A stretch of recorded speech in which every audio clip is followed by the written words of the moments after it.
you're wondering what's for dinner, how about some stuffed chicken breasts with fresh basil, a little mozzarella, and sun-dried tomatoes? And the best part about this recipe is I'm going to give you a unique technique that'll have you stuffing chicken like a pro. The great part about this recipe is how quickly it comes together. So my filling is simply going to be a little bit of fresh basil, some sun-dried tomatoes. Now these have been packed in oil. They've been drained and chopped. A little bit of fresh mozzarella cheese, a hint of lemon zest because that gives it a little bit of a kick. You can stuff your chicken breast with anything you want, maybe some sautéed spinach and mushrooms, or to make chicken cordon bleu you can use ham and cheese. There we go. And just a little pinch of salt. Now watch this very unique technique that I have for stuffing the chicken breast. Really easy to do.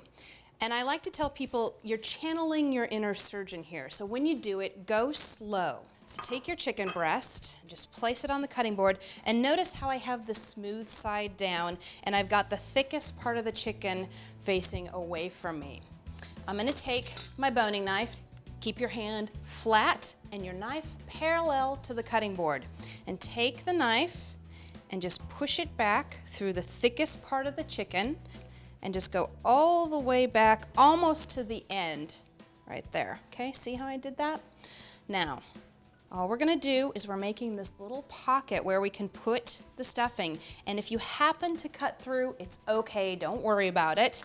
So now let's check that pocket. It goes all the way back. That's perfect. Take your filling, open up the chicken, just kind of stuff it in. There, that's lovely. Now one of the problems that I usually have is, see how it's open here and some of the cheese may tend to melt out? Then I take one little extra basil leaf, and this is kind of my dam. It's gonna stop the cheese from coming out. So I'm just going to tuck that in around the filling. There we go.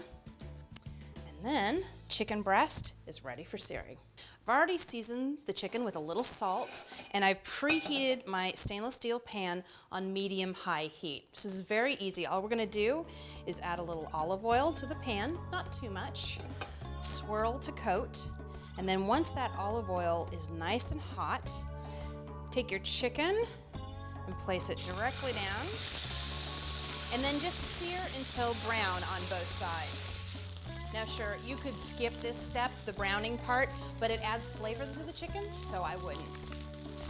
It's nice and brown on the second side, so the chicken is totally raw in the middle. So now I'm gonna put it on a baking sheet with a little cooling rack inside and cook it until we reach an internal temperature of 160 degrees, about 20 minutes. Take the chicken out of the oven, let it rest 5 minutes so the juices redistribute, and you're ready to slice.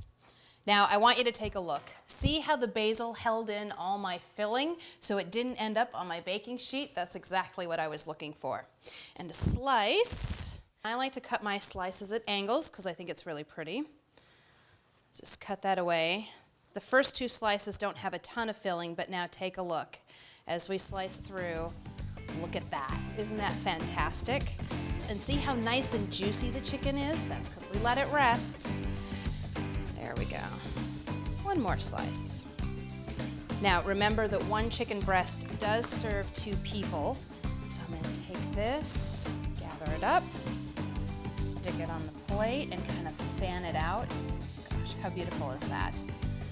And then I'll probably serve this with a little bit of green salad.